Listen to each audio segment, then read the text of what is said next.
Welcome back, Money Multipliers. Welcome to another episode of the Money Multiplier podcast. I'm your host, Hannah Kessler, and we ask ourselves, do our dollars make sense? So in today's episode, we're going to be diving into the purpose. And there goes Daisy. We're going to be diving into the purpose of the segregated checking account, or sometimes, like Pops likes to call it, the miscellaneous account. When do we have to use it? Why are we using it? What even account is this? So we're going to get into the specifics later on in the episode. A few announcements. I do want to tell y'all that it's this weekend. This weekend, Jonah and I are going to be going live on the virtual Money Multiplier Wealth Boot Camp for millennials. So, and it's not just for millennials. The reason we're kind of calling it that is, we are kind of targeting our generation, the Gen Z millennial generation, because that's the generation that Jonah and I are in.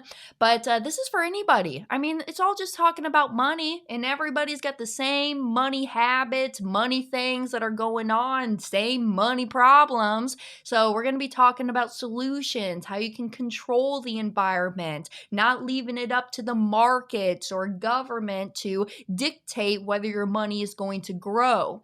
So we'll be getting into some of that this weekend. If you go to themoneymultiplier.com/January 2024, you can reserve your spot to join us for Saturday's session. I'll see you then. So let's kind of start here with our discussion of what is the segregated checking account. All right, so segregated checking account, it is just a normal checking or savings account that you have opened at your bank that you like to do business with. You know, sometimes you get the question, well, Hannah, what is the best bank that I should be opening my segregated account with? I mean, it's just a personal preference. I mean, all I did for myself is I opened that separate checking account at the bank that I just like to do business with.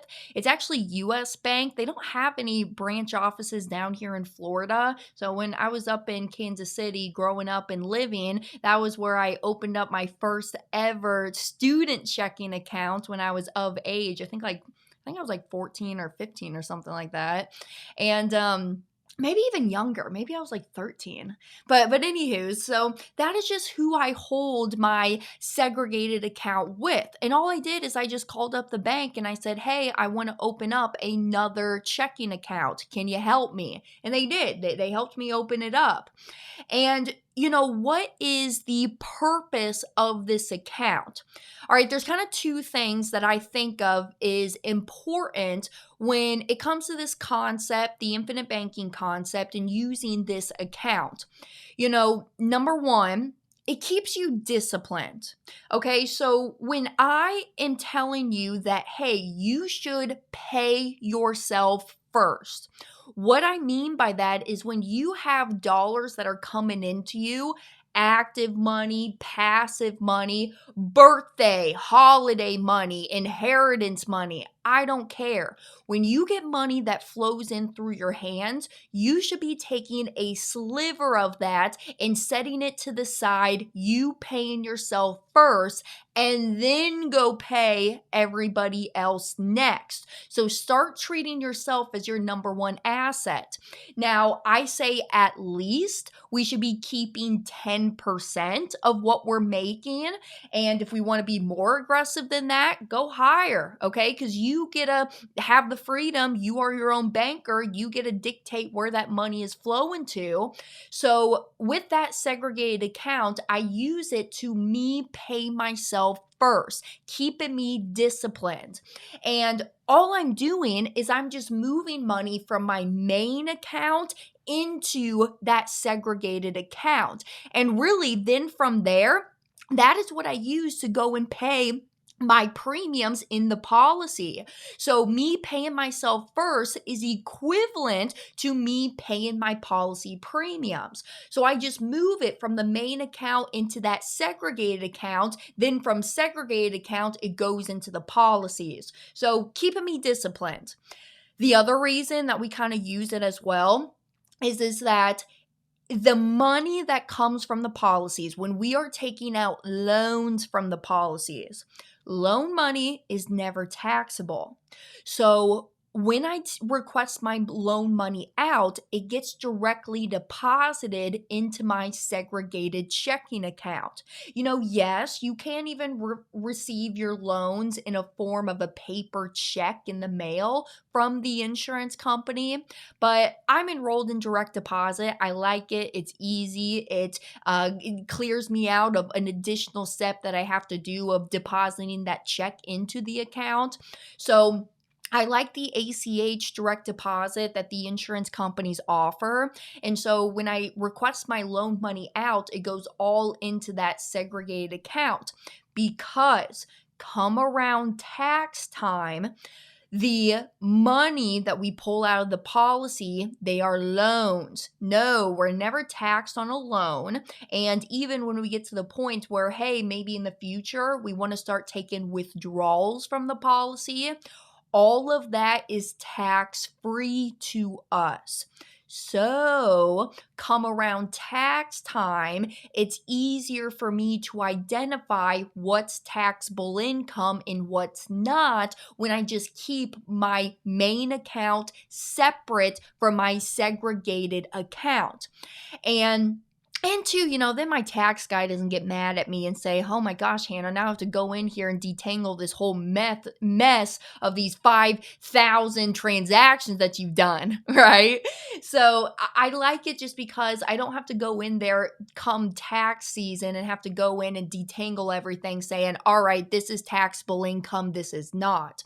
So that's all a segregated checking account is. It's just another account that you've opened up at your local bank. And the purpose of it is to keep us disciplined and to keep the funds separate so that we know what's taxable income and what's not.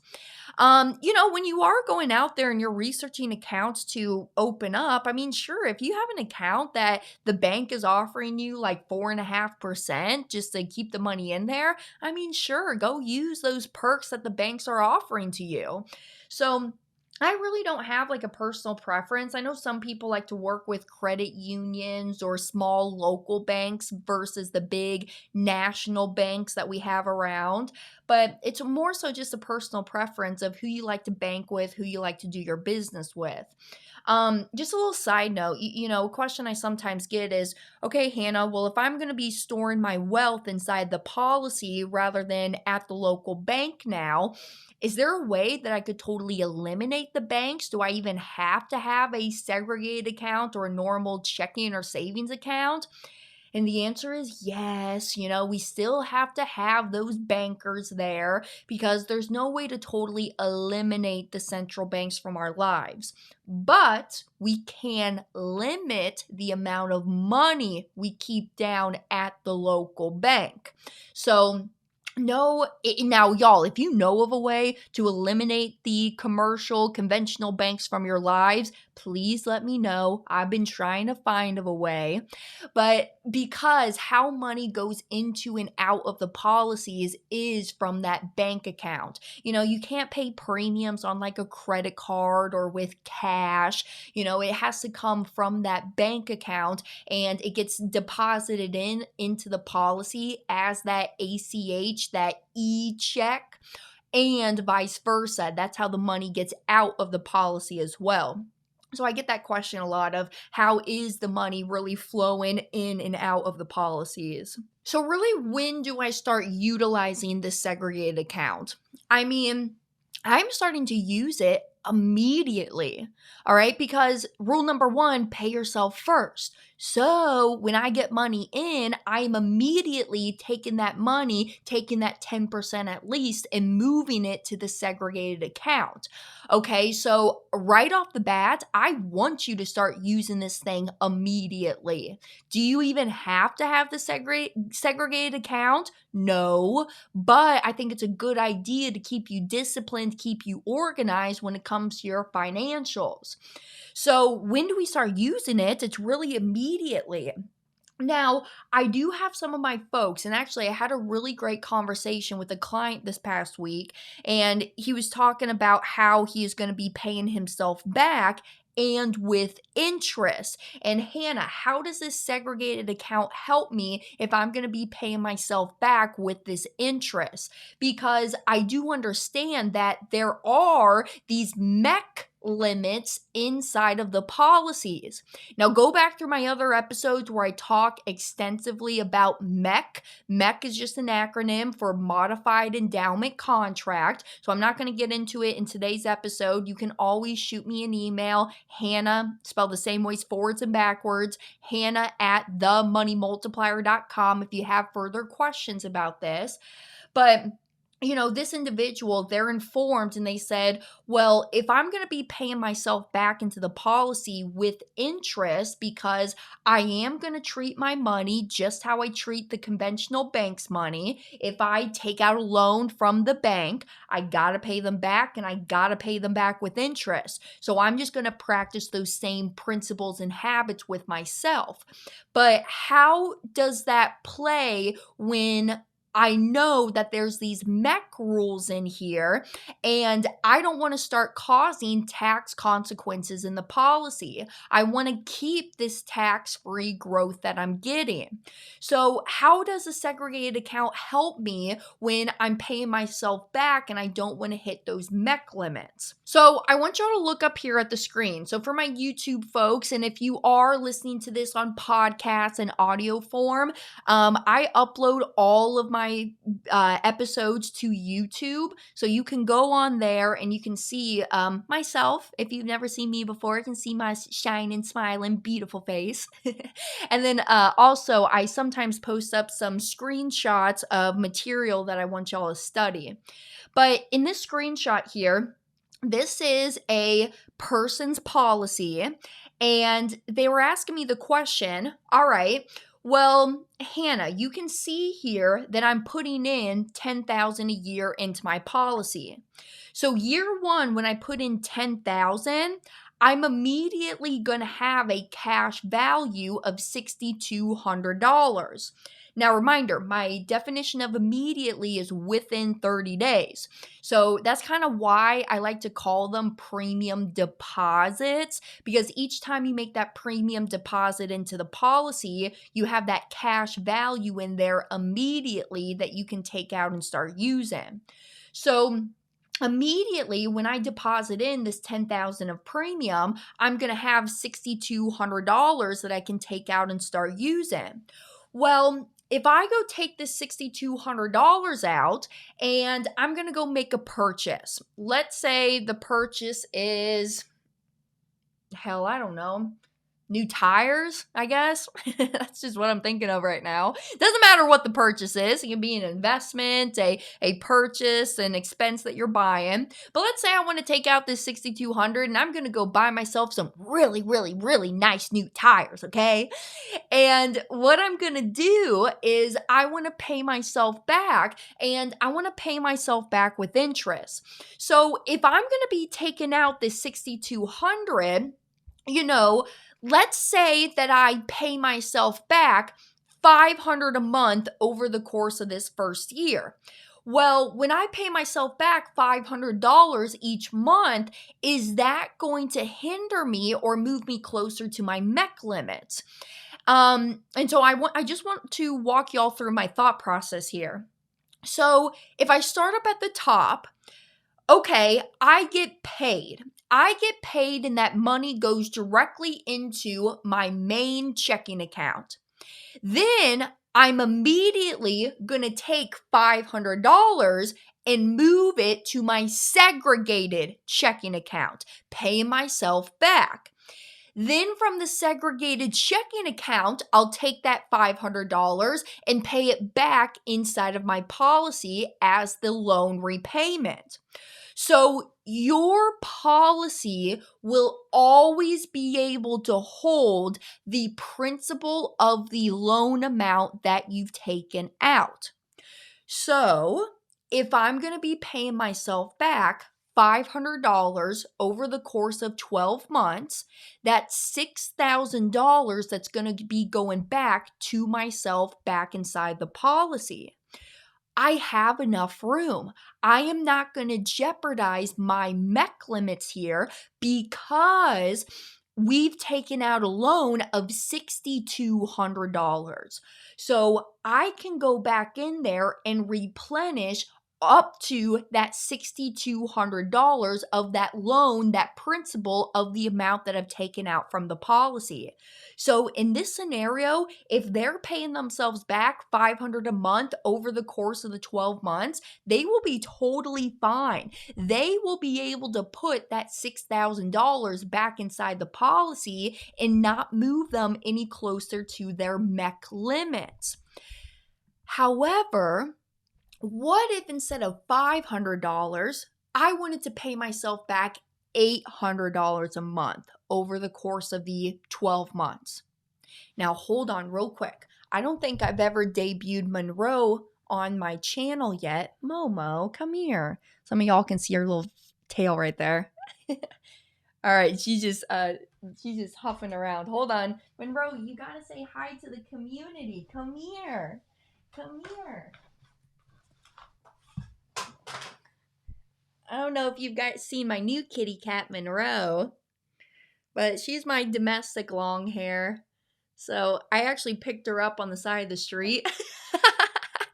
She was just hanging around my grandparents' house one day. Just a little kitten. She was hanging out in the tree. And so I said, all right, little girl, if you're still here by the morning time, I'm packing you up and I'm taking you back home to Florida with me.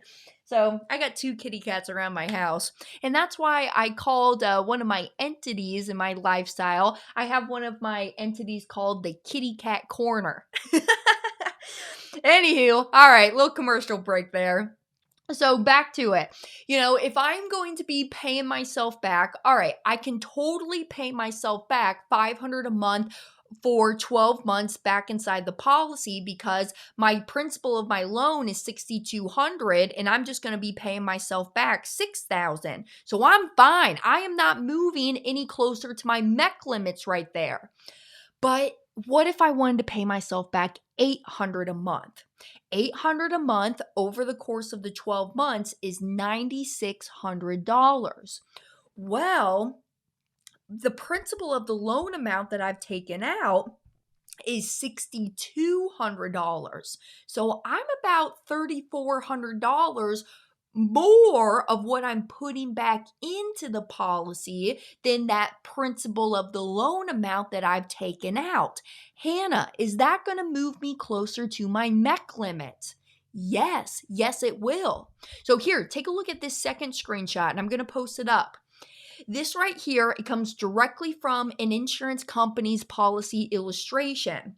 And it says the 7-pay premium for this policy is $10,271. 7-pay premium is just a fancy word for your Mech limit.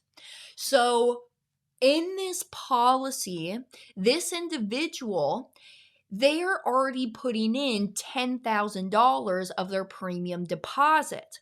So they've already put in 10. Their Mech limit is $10,200. So they only have an additional $270 of wiggle room of extra that they can put inside their policy and not hit that Mech limit, aka start causing tax consequences. So also, a little side note for my analyticals listening to me. Anytime that you put in extra monies inside of the policy, this logistically goes in as more paid up addition rider premium. So that's how it's going into the policy, the extra monies, or sometimes you'll hear me say extra dump-in funds. That's all it is. It's all just extra paid up addition premium. So if he wanted to go in there and pay himself back $800 a month and $9,600 for the year, he is not going to have that additional wiggle room to put in that extra money because he's essentially trying to put back an additional $3,400 where his Mech limit only allows him to put back an additional $270. So what happens then? What do you do when you come to that scenario? So here's what I told him. I said, well, hey, this is why you have your segregated checking account. So continue on how you are. Pay yourself back into the policy, your ongoing ongoing payments, loan payments back to yourself and back to the policy. When you've hit that point that you've replenished the loan repayments and you've maxed out the additional paid up addition premiums that you can fit inside of that policy, that's when you start just paying yourself back into that separate segregated checking account that you opened up at your local bank. Keep practicing those same habits of you paying yourself back and with interest. It's just once you've maxed out, you've replenished all of the loan repayments, you've maxed out the additional monies that you can put inside of your policy. Now just pivot and start paying yourself back into that segregated checking account. At that time, when you are finding yourself that you have maxed out the paid up additions, you've paid back all of your loans on the policy, and you have more money that you are paying yourself back into that segregated account or is just lingering around in your main checking account, that is when you know you are ready for additional policies. Because he actually asked me, he says, well, hey, Hannah, well, doesn't that kind of defeat the purpose? I'm putting this money inside of the policy because I'm trying to decentralize the currency. I don't want to leave it down at the bank where the bankers are making the money off of me and my dollars. I want to be the one making the interest, the profits, and the dividends. And I agree with him. So when we get to that point, we just simply open up another policy. So this is why as time goes on, you'll know when you're ready to start expanding your banking system and starting more policies. Because yes, you can have multiple policies on one person. You can start putting policies on your family members, your children, your spouse, siblings, parents, your business partners, somebody that you just have an insurable interest in. You can expand and start putting policies on other bodies. Now, for myself, I just keep maxing myself out. There are people that I have other policies on, but if I had a preference, I'm just going to keep trying to max myself out as time goes on because actually, I think I made a comment about this in our Facebook group. If you're not a part of our Facebook group, holler at me. I'll send you the link and you can join the community over there. But I made a post where, hey, at the start of the new year, I am going to be starting my 7th policy. And a lot of people are coming back to me and asking me, well, hey, why are you starting that 7th policy? And the reason that I'm really starting it is because my income is rising. My income's rising, the assets are rising, and I'm paying back my policy loans. I'm maxing out paid up additions inside of my existing policies, and I just have a place that I need to warehouse some of this money and move it out of the local bank. So that's why I'm continuing to expand and start more policies. So there was actually kind of a time period there where I couldn't get any more policies on my body because I maxed myself out at that time with the income that I was making. But since then, life's been great. My income has been going up that I can qualify for more and more policies. So that's what I did. My income went up. And then so the underwriters and the insurance company said, yeah, Hannah, we'll give you some more death benefit on your body. And that's what I'm doing. That's why I'm starting that 7th one on me rather than somebody else that I have an insurable invested interest in. So here's my closing thoughts, my feedback for y'all. This stuff, you're going to get the hang of it as time goes on. Even myself, I've been around this stuff since I was like 10 years old, and I would hear dad pacing back and forth in the basement. And oh my gosh, y'all, because in Kansas City, we have basements. You don't have them here in Florida, but we had a basement, and that's where dad's office was at. And he just has a very loud, booming voice, and we could hear him all the way upstairs on the second level. So I've been around this stuff. I've been hearing dad talk to people all day long, helping them in their financial life with their money problems and teaching them about the infinite banking concept.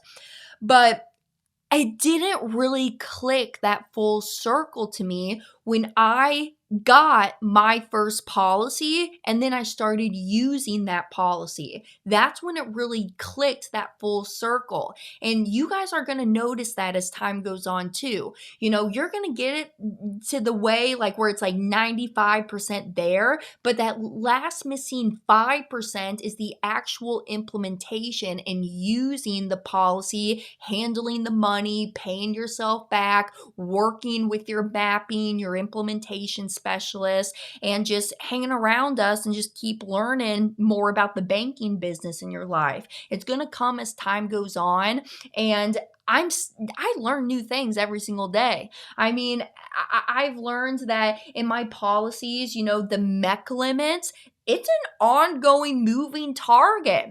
Back at that time, I had no idea that this Mech Limit was a moving target. I thought it was just that one limit of where it's at and it's going to be there forever and ever. But no, everything is always evolving and changing with the policies. And that Mech Limit, as time goes on, it's going to keep increasing, climbing higher and higher. And so that's why I think it's just so important that you should check up on this stuff every quarter. Just check into your policies. If you have one and you're practicing this concept, whether it's with us over here at the Money Multiplier or with another mentor, another IBC practitioner, check in on those policies on a quarterly basis because you got to track your stats, understand where your money is going and how things are changing as time progresses with your policy, because it's just going to be a better thing for you to have that peace of mind of what's going on in your financial life. So, segregated checking account, don't overcomplicate it, y'all. It's really nothing more than just that another bank account that you've opened down at your bank that you like to do business with. Be disciplined, pay yourself first, and don't commingle those funds. Keep things separate so it's easier for you, easier for your CPA, your tax professional, so that you can go in there and have a very successful time when you're going through and accounting for what you owe to the tax man.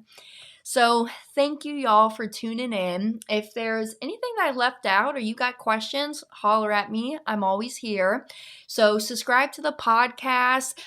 Turn on the bell notification on YouTube. You'll get notified every single time I upload. Every Tuesday, I'm here for you doing new topics, new stories, and different experiences as time goes on. A little life update. This is probably going to be one of the last few final recordings that you'll see me here in this office space. So I'm getting everything done in the new condo.